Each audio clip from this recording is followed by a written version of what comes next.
ආයුබෝවන් ඔයාලට. ඔන්න අද මම ඔයාලට ගෙනාවේ පැණි බේරෙන විදිහට හදන කිරිපුඩිමක්.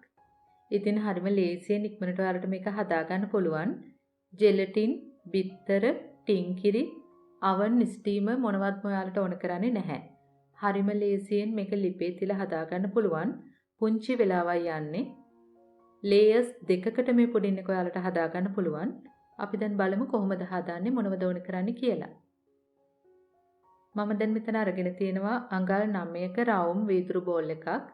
වීදුරු බෝල් එකක්ම වෙන්න ඕන නැහැ. ඕනම බෝල් එකක ඔයාලට මේක හදන්න පුළුවන්. මේ වගේ වීදුරු බෝල් එකක් ගත්තම ලස්සනට පේනවා. ලේයර්ස් ලස්සනට පේන්න ඕන නිසා තමයි මම මේ විදිහට අරගෙන තියෙන්නේ. ඉතින් අපි දැන් මුලින්ම බටර් හරි මාගරින් හරි තවර ගනිමු. ඊළඟට මම මේ පෑන් එකට එකතු කරනවා බටර් ග්‍රෑම් 50ක්. මුලින්ම අපි ඒක දිය කර ගනිමු.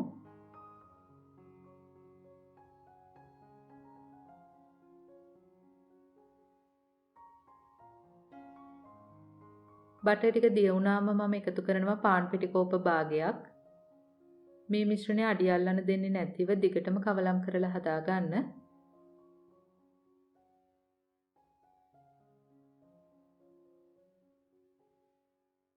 මේ තියෙන්නේ ෆ්‍රෙෂ් මිල්ක්. මම අරගෙන තියෙනවා කෝප දෙකක්. ඒ කියන්නේ මිලිලීටර් වලින් නම් 500ක්. දැන් ඔයාලා ලිප අඩු කරලා මේ වගේ ටික ටික දාලා හොඳට විස් කර ගන්න. ඔයාලා මේක කැටිති නැති මිශ්‍රණයක් තමයි හදන්න ඕන. ඉතින් ඒක නිසා කිරි ටික ටික දාලා මේ වගේ දිගටම විස් කරන්න.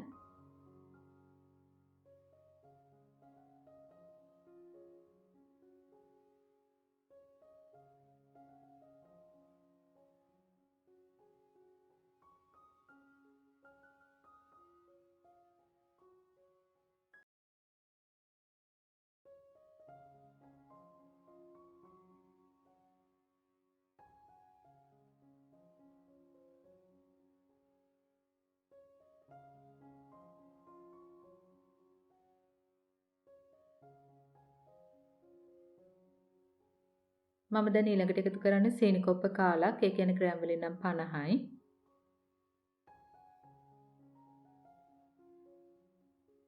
ඒ ටික හොඳට දිය කරගෙන අපි දැන් එකතු කරගනිමු. වැනිලා තේ හැන්දකුයි ලුණු තේ හැඳ යටෙන් එකකුයි.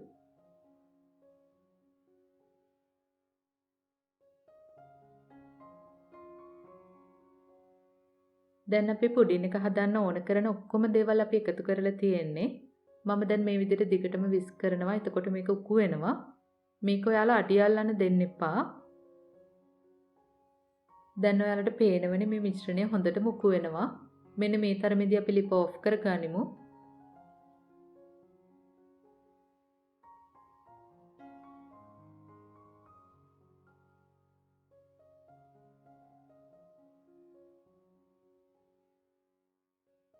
ඊළඟට මම කරන්නේ අපේ අර කලින් සූදානම් කරගත්ත භාජනයට මේ වගේ අපේ මිශ්‍රණය දාගන්නවා.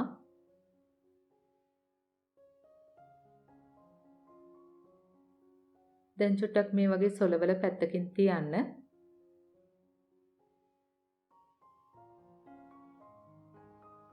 ඊළඟට මම තව බෝල් එකකට කෝන් පිටි මේස හැන්දකුයි වතුර මිලිලීටර් 200කුයි එකතු කරලා දිය කර ගන්නවා.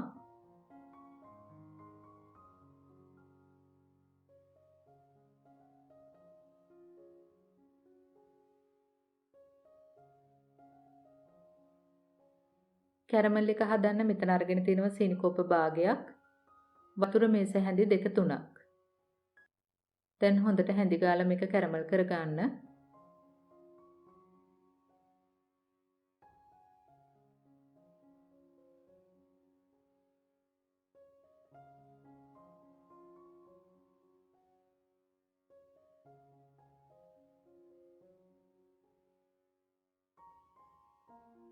මෙන්න මේ වගේ ලස්සන පාටට ඔයාලා මේක කැරමල් කරගන්න ඕන.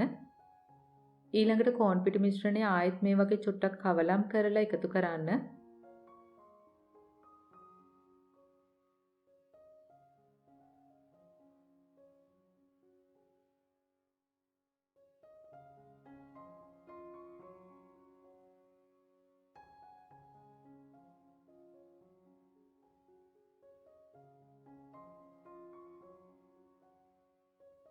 දැන් ඔයාලට පේනවනේ මේක ජෙලි එකක් වගේ එනවා.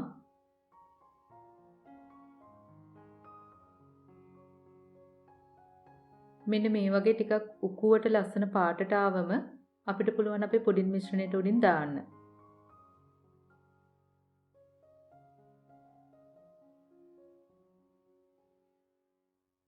ඔන්න දැන් අපේ පුඩින් එකේ ලේයර්ස් දෙකම හරි. අපි දැන් මේක ශීතකරණයට දාන්න ඕන. පැය දෙකක්වත් ඔයාලා මේක ශීතකරණයේ තියන්න. පැය දෙකකට පස්සේ තමයි මේ තියෙන්නේ. ඉතින් කිරි පැණි පිරුණු පුඩින් එකක් තමයි තියෙන්නේ. හරිම ලස්සන පාටයි, හරිම රසයි. ඔයාලට ඉක්මනටම හදන්න පුළුවන්, අමුත්තන් පුදුම කරවන්න පුළුවන් පුඩින් එකක් තමයි මේක. ඉතින් ඔයාලත් මේ විදිහට හදලා බලන්න. මේ වීඩියෝ එක ගැන ඔයාලට ගැටළු යෝජනාවක් තියෙනවා නම් පහලින් කමෙන්ට් එකක් දාන්න. අපි ආයෙත් මේ වගේම රසබර වීඩියෝ එකකින් හමු වෙමු. එතකන් ඔයාලට සුබ දවසක්. ස්තුතියි.